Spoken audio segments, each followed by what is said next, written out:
हत्ती गेलेला असतं आणि शेपूट राहतं, किंवा ए पासून बी म्हणजे एका ठिकाणाहून दुसऱ्या ठिकाणी जायला जो ब्रिज असतो ना, कदाचित ते माझे 30 सेकंदाचे व्हिडिओ करत असते. जे युवा पिढी आहे ती फास्ट आहे, की त्यांना आता पेरलंय लगेच उगवलं पाहिजे. सेक्स्युअल सीन्स असतील किंवा वाईल्ड सीन असतील, हे मुलं सबस्क्रिप्शन घेतात, फॅमिली पॅक घेतात, सगळे मिळून बघतात. आता हे काय करतात, ऑनलाईन खेळ खेळतात. 10 वर्षाचं मेहनत काही दिवसात जर जात असेल ना, ती परिस्थिती खूप अवघड असते. पूर्ण शो झाल्यानंतर मग मला नोटिफिकेशन येतं कॉपीराईटचं.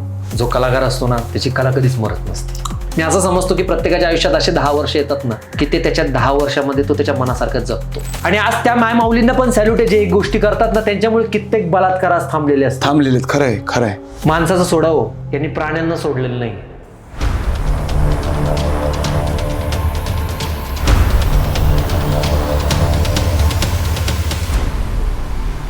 आम्ही एक असं पण ऐकलं होतं तुझ्या रील्समधनं किंवा त्या यूट्यूब चॅनलमधनं बघितलं होतं मी, की शेतकऱ्यांच्या आत्महत्येवरती पण किंवा त्यांना आत्महत्या करण्यापासून वाचवण्यासाठी विदर्भातील तू भरपूर काही प्रयत्न केले. ते कसं नेमकं काय काय केलं होतंस तू एक्झॅक्टली? नाही, कसं आहे, आता तुम्हाला बॅकग्राऊंड सांगतो. माझ्या घरी शेती नाही आहे, पण एक शेतकरी आणि आपला जो काय अन्नदाता आहे त्याच्याबद्दल प्रामाणिकपणे एक पहिल्यापासून भावना आहे.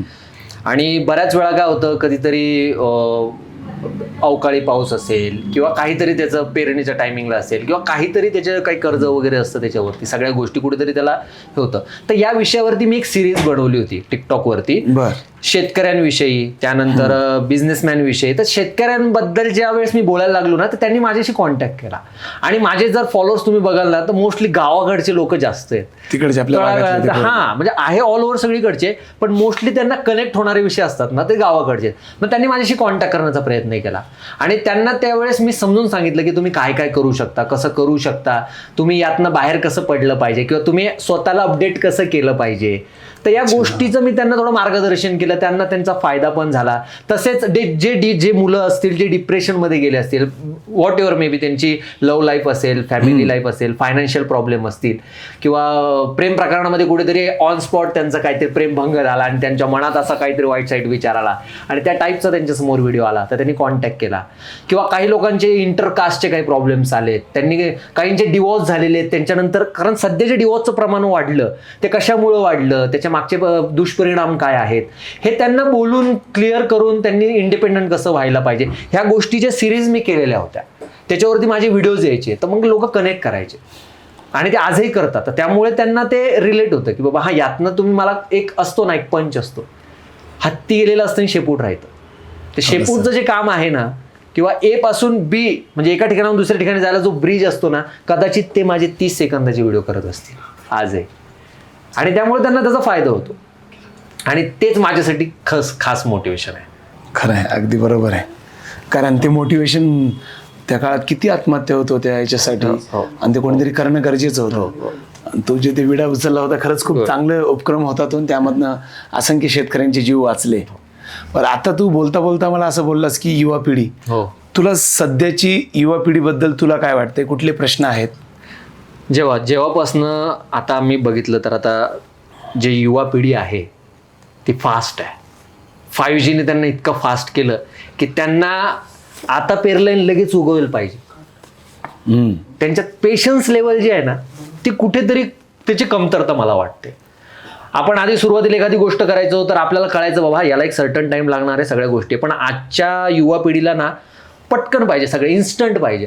10 मिनिट्स डिलिव्हरी जी आता सध्या आहे, मी केलं ना मग ते विचार करत नाही त्या गोष्टीचा की बाबा याचा रिझल्ट काय असू शकतो, ते करून टाकतात. नंतर विचार करतात काही प्रॉब्लेम झाला की. माझं त्यांना हेच म्हणणं आहे की तुमचं लव रिलेशनशिप असेल, फॅमिली असेल, तुमचं करिअर असेल किंवा व्हॉट एव्हर मे बी, अजून ज्या काही गोष्टी तुम्हाला असं वाटतात की तुम्हाला इन्स्टंट, प्रत्येकाची एक वेळ असते, प्रत्येकाला तेवढा वेळ द्यावाच लागतो. तुम्ही जर इन्स्टंट म्हणाल तर कुठली गोष्ट होणार नाही. त्यांनी जर ती एक गोष्ट जर पाळली ना की प्रत्येक गोष्टीत पेशन्स लेवल जे आहे, तर तेही चांगलं. आता त्यांची एक चांगली गोष्ट तुम्हाला मी सांगतो, जी जेनजी लोक तुम्ही म्हणताय ना, जेनजीचा शब्द वापरल्यानंतर आता ऍक्च्युअली आपण मिलेनियम मध्ये येतो, पण जे जेनजी आहेत ना, काही लोक त्यांच्याकडे बघण्याचा दृष्टिकोन वेगळा आहे. अरे जेनजी म्हणल्यावर सेलसच असेलही नाही, परंतु हुशार पण आहेत बरं. एक्झॅक्टली, मला त्याच मुद्द्यावर यायचं होतं की त्यांच्या सारखी क्रिएटिव्हिटी, त्यांच्यासारखं स्मार्ट वर्क आज जर समजा 10 वर्ष नंतरचा जो विचार जर एखादा व्यक्ती मी करत असेल तर तो इन्स्टंट सांगू शकतो की 10 वर्षानंतर तुम्हाला ही एखादा एडिटर असेल तर तो सांगू शकतो की ही फ्रेम कशी असू शकते, किंवा तो त्याला पुढे कसं दाखवतो. एडिटर असतील, जेनजीवाले जे आहेत मुलं, त्यांच्यातही तो स्पार्क आहे, त्यांच्यात ती पॉवर आहे, त्याच्यात कॅपॅसिटी आहे. फक्त त्यांनी त्यांची जी पेशन्स लेवल आहेत किंवा एखादी गोष्ट समजून घेण्याची, समजून गोष्टी काहीतरी केल्या पाहिजेत त्यांनी, तर ते 100% त्यांना सक्सेस मिळेल. आता काय झालं, ऑप्शन्स क्रिएट झालेले आहेत. तर जर एखादा रिलेशनची जर मी तुम्हाला उदाहरण दिलं की ब्रेकअप का होत आहे तो, कारण ऑप्शन्स तेवढे आहेत ना तुमच्याकडे. ऑप्शन्स म्हणतोयस का इमोशनची कमतरता? इमोशन तेव्हाच कमी येईल ना तुमच्याजवळ, जेव्हा तुम्ही एखाद्या गोष्टीचा जास्त विचार करणार नाही. इमोशन माणसाला कधी क्रिएट होतात, ज्यावेळेस तो समोरच्याला समजून घेतो. बरोबर. जर त्याने म्हटलं अरे बाबा चल माझ्याशी काही घेणं नाही, याच्याशी सोडून द्यायला. सकाळी रिलेशन मध्ये असतात, संध्याकाळी काहीतरी वेगळंच असतं. हे 24 तासामध्ये कुठलं प्रेम आहे? किंवा 18व्या वर्षी 17व्या वर्षी तुम्ही लग्नासाठी म्हणतात की आपण लग्न करू वगैरे करू, सगळ्या गोष्टी करू. एक मॅच्युरिटी असते तुमच्या, मेंटॅलिटी तुमची जी असते की बाबा एक विशिष्ट ग्रॅज्युएशन झाल्यानंतर तुमचे परिपक्व, तुम्ही स्टेबल आहात का. कारण सध्याच्या परिस्थितीमध्ये स्टॅबिलिटीसाठी, इंडिपेंडन्ससाठी तुम्ही काय विचार करताय? महागाई एवढी वाढत चालली आहे, सगळ्या गोष्टी वाढतायत, भविष्यात तुमचा खर्च वाढणार आहे. तुम्ही दोघं मिळून, कारण आजही अशी मी काही लोक बघितलेत की लग्न झाल्यानंतर मुलगी लग्नाच्या अगोदर कमवत असते, लग्न झाल्यानंतर ती घरी राहते, नवरा कुठेतरी काहीतरी त्याच्यासोबत विपरीत काही गोष्ट घडते, सगळं मुलीला जबाबदारी स्वीकारावी लागते, पण तिच्याजवळ शिक्षण नसतं, कमी वयात लग्न झालेली असतात, काही जण घरी पळून जातात कमी वयामध्ये. अशा सिच्युएशन मध्ये मग ते नंतर त्यांचं भूत जागं होतं की आपण काय चुकीचे पावलं उचलले त्यावेळेस, पण वेळ निघून गेलेली असते. म्हणजे विशिष्ट गोष्टीला एक असते, वेळ असते, तर ती जर तुम्ही सांभाळली प्रॉपर तर 100% तुमच्या त्या गोष्टी सक्सेस होतात. आणि हे आजच्या तरुण पिढीला मला एवढंच सांगायचं की थोडासा पेशन्स ठेवा, तुमच्या मनासारख्या गोष्टी होती. त्यांना सर्व फास्ट पाहिजे, सगळं फास्ट पाहिजे त्यांना. आता हल्ली पाहतोय 8वी 9वी पासून रिलेशन्स मध्ये आहेत, त्यांचं 10वी 11वी. याच्यामध्ये एक मेन रिझन काय ना, हे जे नवीन मुलं आहेत ना, यांच्याकडे ना सोशल मीडिया लवकर आलं, मोबाईल लवकर आले, टीव्ही प्लॅटफॉर्म्स लवकर आलेत, OTT प्लॅटफॉर्म्स लवकर आलेत. ज्या वेब सिरीज थिएटरमध्ये नाही दाखवू शकत, ज्या पिक्चरचे सीन थिएटरमध्ये नाही दाखवू शकत, त्यांच्यासाठी OTT आणला. OTT प्लॅटफॉर्मवर तुमचे सेक्स्युअल सीन्स असतील किंवा वाईल्ड सीन असतील, हे मुलं सबस्क्रिप्शन घेतात, फॅमिली पॅक घेतात, सगळे मिळून बघतात. म्हणजे ज्यावेळेस फॅमिली बघते त्यावेळेस फॅमिली बघते, पण जेव्हा मोबाईल मुलाजवळ असतो तेव्हा तो काय करतोय काय माहितीये घरच्यांना. सोशल मीडियामुळे काय कळतं, कारण 10वी पास झाली, मुलगी कॉलेजला चालली, मुलगा कॉलेजला चालली, द्या त्याला मोबाईल. त्यानंतर तो काय करतो काय नाही कोणालाच माहिती नाही, त्याच्यावरती क्लिअरिटीच नाहीये.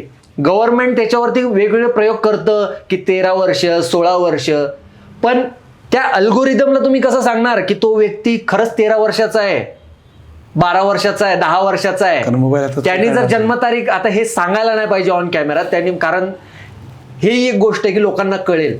नाही सांग. नाही, एखादा लहान व्यक्ती आहे आणि त्यांनी मोठे एखाद्या व्यक्तीची जन्मतारीख टाकली आहे, त्याच्यामध्ये काय कळणार आहे? कळणारच नाही. ते दाखवलं 18 वर्षाचा पूर्ण, खाली येतं ना अडल्ट 18 वर्ष, तिथं टिक करतात आणि पुढे जातात. मला तेच म्हणायचं आहे की याच्यावर निर्बंध काय तुम्ही लादू शकता एखाद्या व्यक्तीला? हे आपल्या घरातूनच सुरुवात केली पाहिजे. आपल्या आई वडिलांनी आपल्या मुलांना त्या पद्धतीचं रेस्ट्रिक्ट केलं पाहिजे.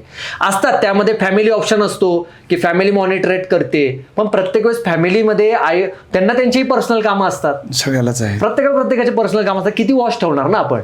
त्यामुळे ते संस्काराचा पण एक भाग आहे. त्यामुळे ती गोष्ट फार महत्वाची आहे. अगदी बरोबर. लहान मुलांना ते लवकर मिळालं, त्यामुळे 8वी 9वी, आमच्याकडे कॉलेजला असताना मोबाईल आला, अँड्रॉइड. बरोबर आहे. 11वी 12वीत असताना टचपॅड होता. त्यावेळेस मग आम्हाला काय कळणार ना या गोष्टी, पण त्यांना 7वी 8वीत या गोष्टी कळतायत. तेव्हा ते 2 GB आपण घ्यायचो आणि त्याला हप्ता 2 हप्ते त्याला आपण ते वापरायचो, ते थोडं संपेल. मला ते आजही आठवतं, जे रिचार्ज करायसाठी 2 GB डेटा मिळायचा. बरोबर. 2 GB डेटा संपल्यानंतर आपल्यालाही ते 2 GB खूप मोठे वाटायचे. आपण ब्लूटूथनं शेअर करायचो. ब्लूटूथनं शेअर केल्यानंतर मोठं वाटायचं. पिक्चर कोणीतरी डाउनलोड केलेला असता, ती मेमरी कार्ड असायचे छोटे, घे बाबा मेमरी कार्ड, आज तू घे उद्या तू दे. ते एक MP3 होतं छोटंसं, म्हणजे ते वेगळाच विषय होता.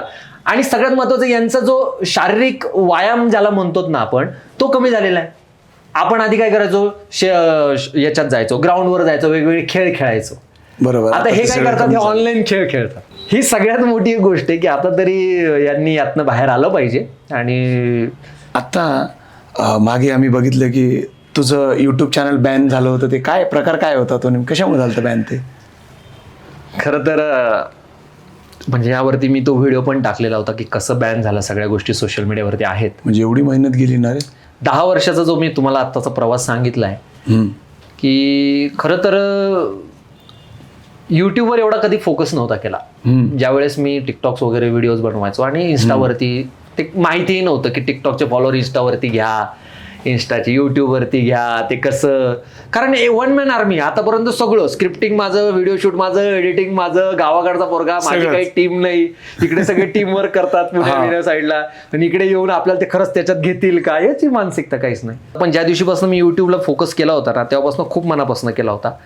10 वर्षाचं मेहनत काही दिवसात जर जात असेल ना, ती परिस्थिती खूप अवघड असते. कारण यूट्यूब हे असं माध्यम आहे की त्याला खूप मेहनत लागते, खूप मेहनत. हे बाकीचे तर चला, हे बाकीचे प्लॅटफॉर्म्स ठीक आहे, पण यूट्यूब, मला हे म्हणायचं की ज्या रियालिटी शोसाठी मी काम करत होतो ना, तेच रिझन निघालं ते चॅनल बॅन होण्यासाठी.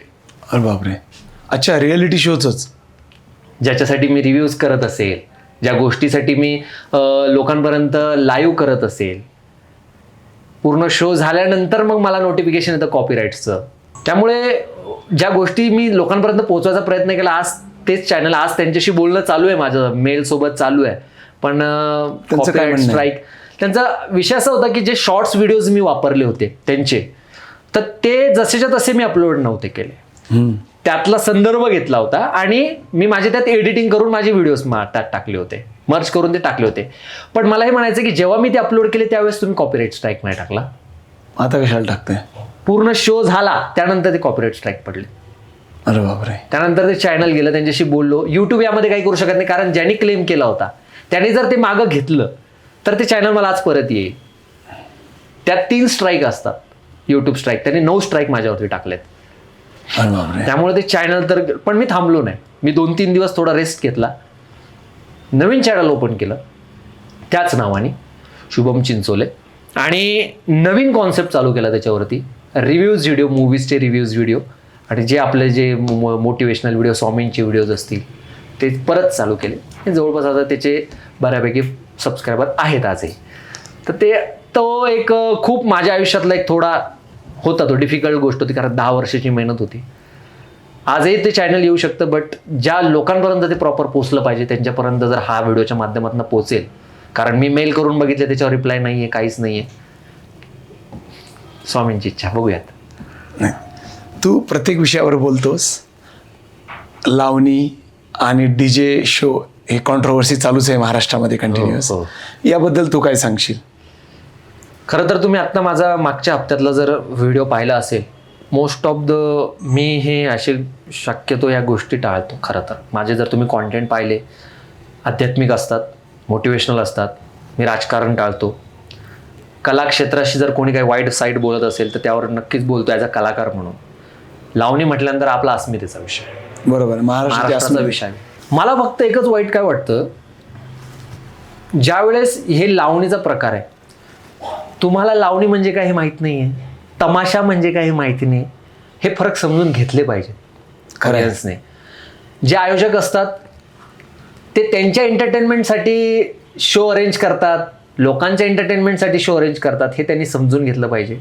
बरं, ज्या प्लॅटफॉर्मवरती तुम्ही ते अरेंज करताय ती कोणाची जयंती आहे, कुठल्या महापुरुषाला तुम्ही वंदन करताय, त्यानंतर जे 12-12, 13-13 वर्षाची मुलं, लहान मुलं समोर बसलेली असतात, त्यांचा तो पीक काळ असतो त्या व्यक्तीला जज करण्याचा, तो त्यांचा काळ असतो. त्यांनी जर म्हटलं ही लावणी आहे, भले की तो जर बार डान्स असेल तर ते त्याला लावणी म्हणतील. बरोबर आहे. त्यांनी भविष्यात जाऊन तमाशा म्हणजे काय त्यांना हे माहिती नाही राहणार, ते कुठल्याही गोष्टीला तमाशा म्हणतील. प्रत्येकाची एक व्हॅल्यू आहे, ही जर लहान मुलांना या माध्यमातून जर जात असेल तर माझा त्याला विरोध आहे. आणि जे काही तुम्ही जे अंगविक्षेप चाळे करताय, ते जे काही दिसतंय आता सध्या सोशल मीडियावरती ते चालू आहे, अश्लीलता आहे पूर्ण. अश्लीलता म्हणजे कळस आहे, कळस आहे खरंच. एवढा. मला एक सांगा यार, तुम्ही ज्या मायमाऊलीच्या पोटातून तुम्ही जन्म घेतला, तुमच्या आई वडिलांना ठेवा ना त्या जागेवर, जे तुम्ही करताय ना तिथे स्टेजवर, तिथे असा विचार करा की हीच गोष्ट माझ्या आईने केली असती इथे तर काय होईल. मग एक तर तुम्ही तुमच्या आई वडिलांना पण त्याच्यात गिनता. तिचा अर्थ झाल्यासारखं व्हायला ना. नंतर तुम्हाला तुमची इमेज कव्हर करण्यासाठी तुम्ही येणार, सांगणार बॉय सॉरी, याच्यानंतर असं करणार नाही, तसं करणार नाही, काहीतरी एक आध्यात्मिक कुठेतरी जाणार, देवदर्शन करणार. क्लीन इमेज तुमची.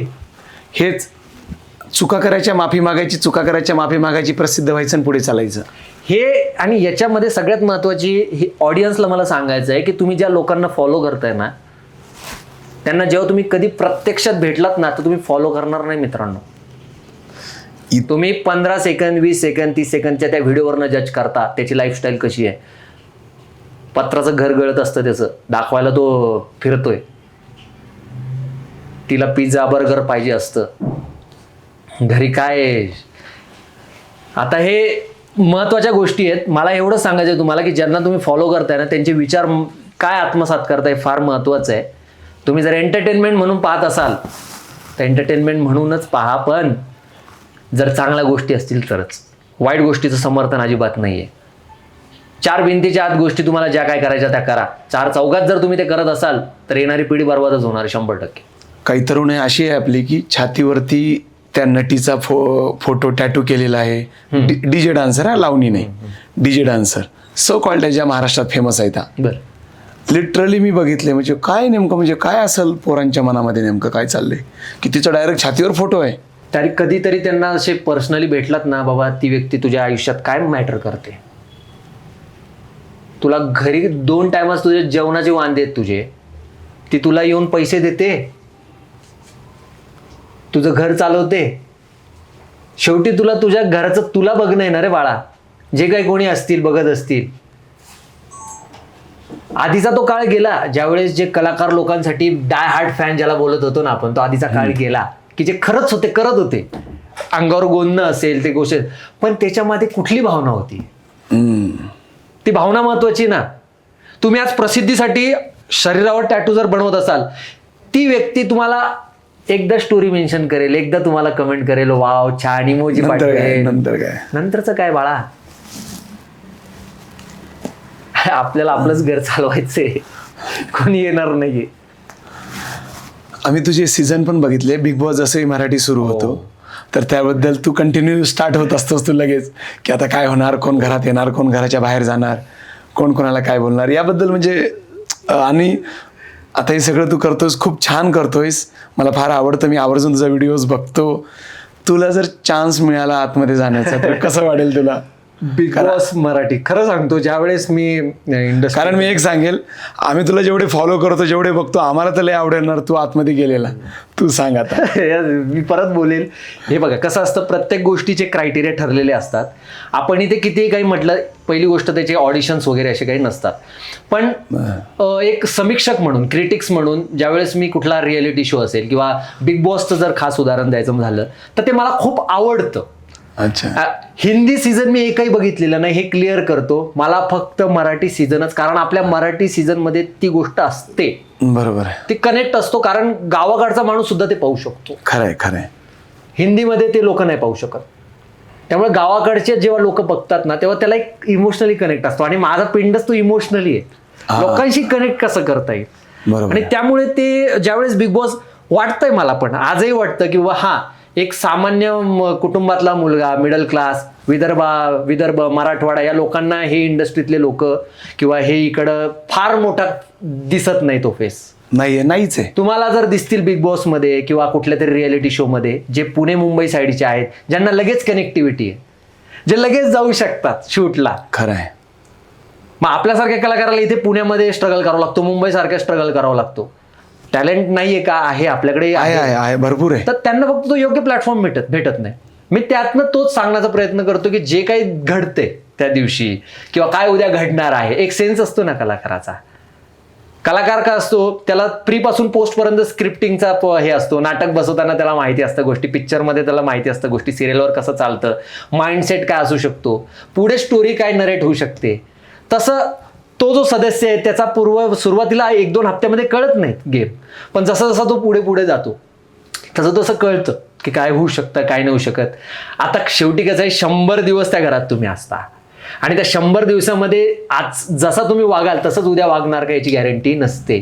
कारण तुम्ही स्वतःलाच एका 4 भिंतीत कोंडून बघा स्वतःला, काय होणार तुमची मेंटॅलिटी. म्हणजे ती मोठी गोष्ट आहे तसं राहणं म्हणजे. एक्झॅक्टली. तर तसं तुम्हाला 100 दिवस राहायचे आणि त्या 100 दिवसामध्ये तुम्ही कुठल्या व्यक्तीसोबत काय रिलेशन किंवा कुठली तुम्ही काय करताय नाही कळत तुम्हाला. बाहेर दिसताना काय दिसतं, अरे हा कसा वागतोय कसा वागतोय, तीच तर खास मजा आहे त्या गेमची.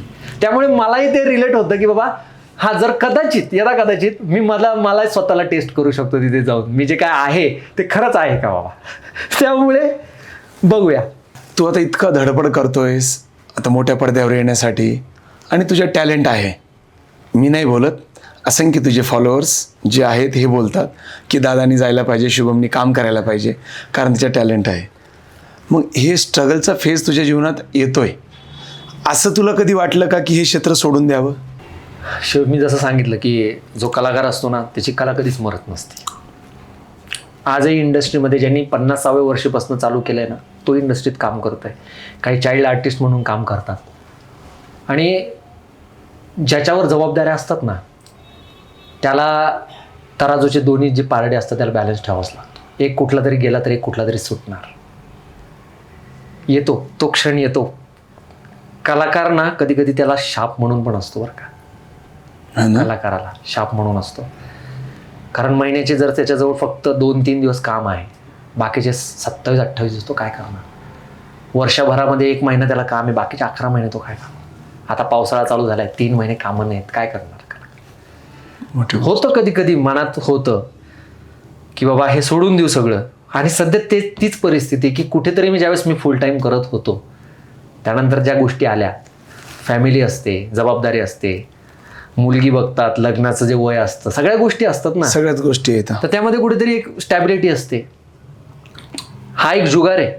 एखाद्याला एका रात्री पण लागतो आणि काही 10-20 वर्ष ट्राय करतात तरी होत नाही. खरं आहे, हे अगदी खरं बोललास. त्यामुळे आपण आता कुठे हे आपण नाही सांगू शकत. शेवटी नशिबाचाही थोडाफार भाग असतो. ज्याच्या आयुष्यात येईल. मी असं समजतो की प्रत्येकाच्या आयुष्यात असे 10 वर्ष येतात ना की ते त्याच्या 10 वर्षामध्ये तो त्याच्या मनासारखं जगतो. मग त्याचे ते 10 वर्ष आहे ना ते सुरुवातीला 20 ते 30 असतील, 25 ते 35 असतील की शेवटचे 50 ते 60 असतील, काय माहित नाही. त्याचे 10 वर्ष असतात. कदाचित ते अजून बघूया.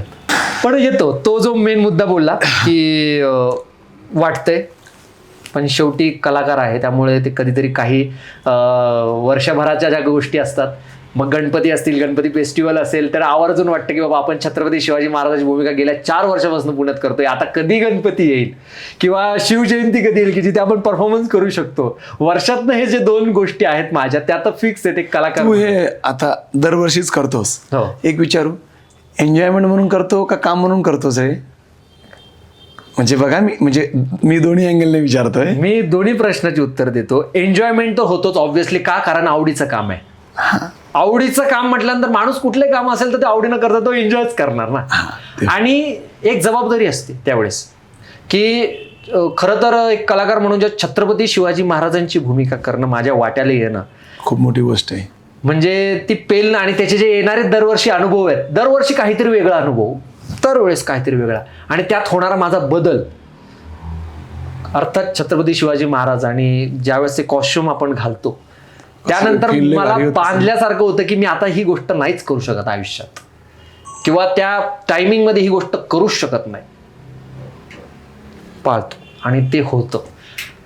आणि वर्षातले ते 2 सिच्युएशन अशा असतात ना, शिवजयंती आणि गणपती फेस्टिवल. एखादा अनुभव सांग ना. अनुभव आत्ताच गेल्या वर्षीचा अनुभव सांगतो तुम्हाला. 4थं वर्ष होतं माझं छत्रपती शिवाजी महाराजांच्या भूमिकेत. आग्र्याहून सुटका, अनंत मित्र मंडळ आपले कुमठेकर रोडला सादर केलं. तर त्यावेळेस सुरुवातीला पहिले 1-2 दिवस गर्दी नसते. जशी जशी गर्दी वाढायला जाते ना, एक 65 वर्षाचे आजोबा शो झाल्यानंतर मागे फोटो काढायला येतात जण, बाकीचे येतात रॅली. ते येऊन मला फक्त 10 ते 15 मिनिटं पकडून होते, रडत होते. बर 15 मिनिटं रडत होते. एकही शब्द नाही बोलले, निघून गेले. काटा येतोय माझ्या अंगावरती. एक 8 महिन्याचं पोरग, तो रील पण व्हायरल झालेला आहे माझा. एक माणूस त्याच्या लहान मुलाला येऊन, मी जेव्हा लास्टच्या एंट्रीमध्ये ते माझ्या पायावरती ठेवतात, माझ्या डोळ्यात पाणी आलंय, पण मी महाराजाच्या भूमिकेत असल्यामुळे मला ते दाखवता नाही आलं, पण मी इमोशनली झालेलो त्यावेळेस. ते माझ्या पायावरती ठेवलंय. भले की श्रद्धा लोकांची खूप आहे, त्या कॉस्ट्युमला ते येऊन ते बघतात, त्या व्यक्तीला नाही. मी कोणीच नाहीये, मी मावळ्याच्या पायाची धूळ सुद्धा नाहीये. पण ज्यावेळेस कोणीही असेल जे छत्रपती शिवाजी महाराजांच्या भूमिकेत कॉस्ट्युम घालत असेल, जिरेटोप घालत असेल, परिधान करत असेल सगळं ना, ती ताकद येते एक वेगळी. इथे त्या हत्तीचं बळ जास्त बोलतो ना आपण, येतं. अहो, नाव घेतलं ताकद येते आपल्याला. छत्रपती शिवाजी महाराज की म्हटलं की तळागाळातनं लोक जय हो, एक शब्द बोलल्याशिवाय कोणीच पुढे जात नाही. बघा, एक पुणेकरांनी दिलेली दात आहे. म्हणजे शक्यतो पुणेकर म्हणजे दात देण्यासाठी जरा थोडासा कंजूसपणा असतो त्यांच्याकडे, पण त्यांना जी दात मिळते. एक आजी होत्या तिथल्या प्रॉपर, त्या अशा खाऊचा डब्बा घेऊन आल्या होत्या. त्यांनी तो डब्बा दिला खाऊचा, आणि 100 रुपये होते पाकिटात. त्यांनी दिले, छान करतोयस, खाऊ दिला, 100 रुपये दिले, गेल्याने. म्हणजे ह्या ज्या छोट्या मोठ्या गोष्टी ज्या घडतायत ना, ह्या मोटिवेट करतात की बाबा हा होतंय. आणि त्या माझ्या प्रत्येक शोला लहान लेकरं जे असतात ना, लहान लेकरं, त्यांच्यासाठी तो सुपर हिरो आहे ना. हे काय मार्वलस, स्पायडरमॅन, अरे आपल्याजवळ एवढे जिवंत सुपर हिरोज आहेत, ते काय गड किल्ले आहेत, ते काय, त्यांना दाखवा ना. छत्रपती शिवाजी महाराज दाखवा, छत्रपती संभाजी महाराज दाखवा, हे जे सुपर हिरो आहेत दाखवा ना. मग ते कशाचं. आणि पुणे हे कल्चर पाळत आलेलं आहे आतापर्यंत.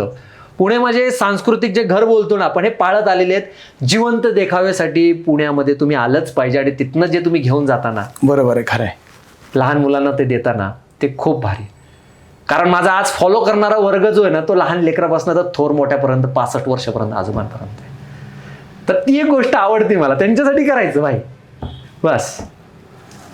नाही, नक्कीच. कारण का तू जे काम करतो त्या पद्धतीनं खरंच खूप चांगलं आहे, आणि व्हर्सटाईल व्यक्तिमत्व आहेस तू. सर्वच क्षेत्रातले व्हिडिओ आम्हाला तिथं बघायला मिळतात, सर्व चांगली. आता आपण शेवटच्या टप्प्यामध्ये, मला एक तुला शेवटचा प्रश्न विचारायचा, तुझं मत मला विचारायचं आहे. महाराष्ट्रामध्ये किंवा अखंड भारतामध्ये लहान लहान चिमुरडीवर बलात्कार होतात. नसरापूरचं एक प्रकरण घडलं. आत्ता राजस्थानमध्ये एक प्रकरण घडतंय की 13 वर्षाच्या मुलीवरती 32 मोठे लोक आहेत वयाने खूप, त्यांनी सामूहिक बलात्कार केला. आणि अशी असंख्य घटना घडत आहेत संपूर्ण भारतामध्ये. याचा दोष तू कोणाला देणार आहेस नेमका?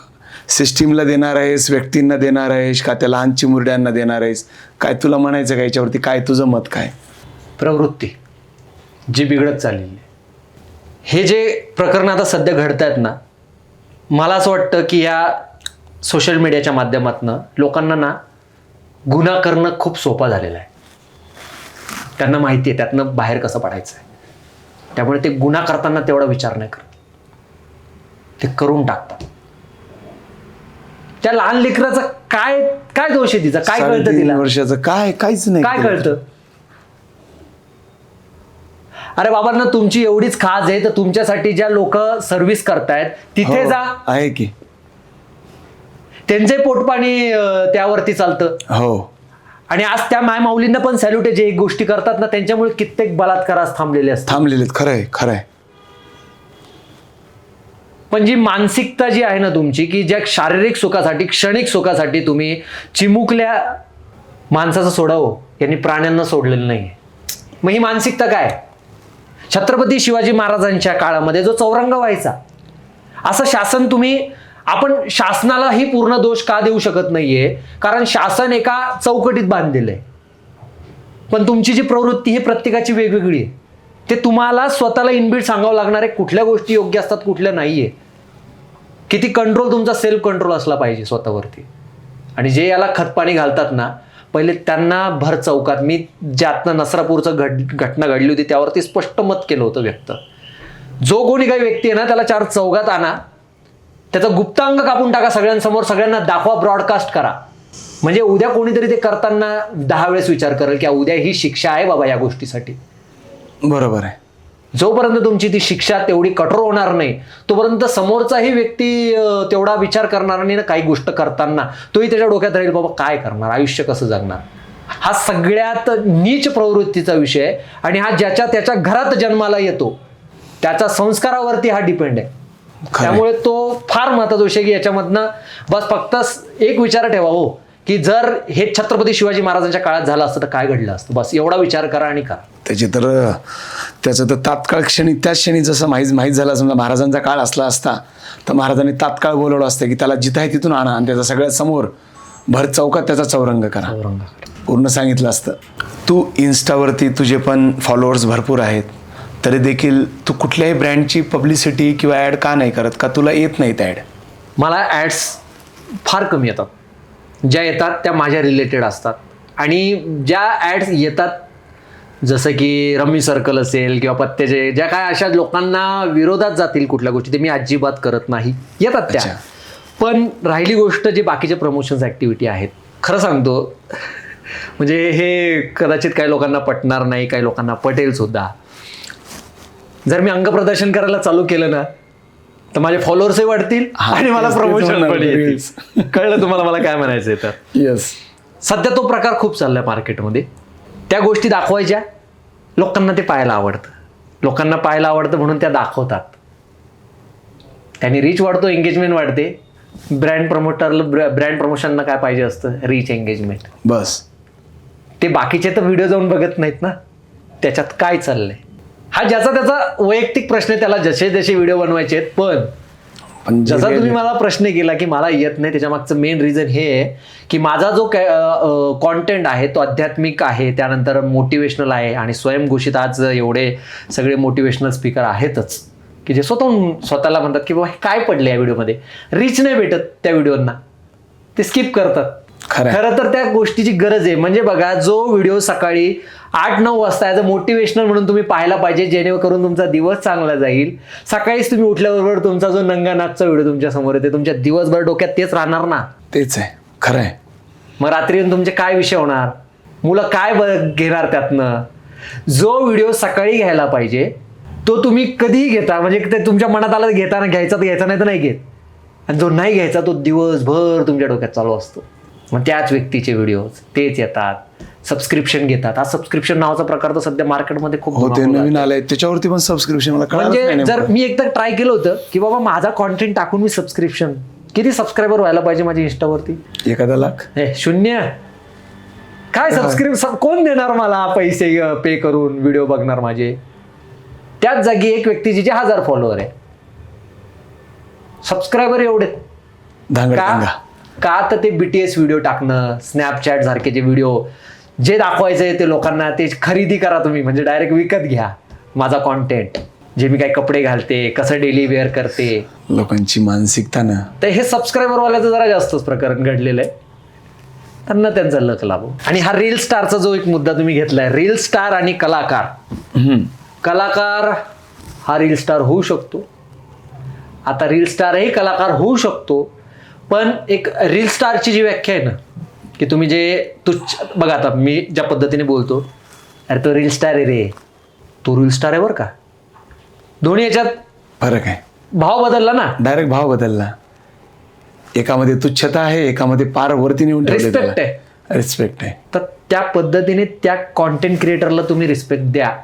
एका छत्राखाली रील स्टारला नका टाकू. खरंय. त्यामुळे जे ओरिजिनल कलाकार आहेत ना ते आज तुम्हाला कुठे स्क्रीनवर दिसत नाहीत. हा मुद्दा मला इथे तुमचा सांगायचा. नाही, नक्कीच खूप चांगले मुद्दे आज तू इथे सांगितलास आणि आपण सर्व गोष्टीवर इथे चर्चा केलेली आहे. आणि ह्या माध्यमातून जेवढे प्रेक्षक आहेत, जेवढे फॉलोअर्स आहेत, सर्वांना आणि अखंड महाराष्ट्राला हाच एक संदेश आम्हाला द्यायचा होता की बाबा युथ तरुणाई कुठे चाललेली आहे आणि काय करायला हवं त्यांनी.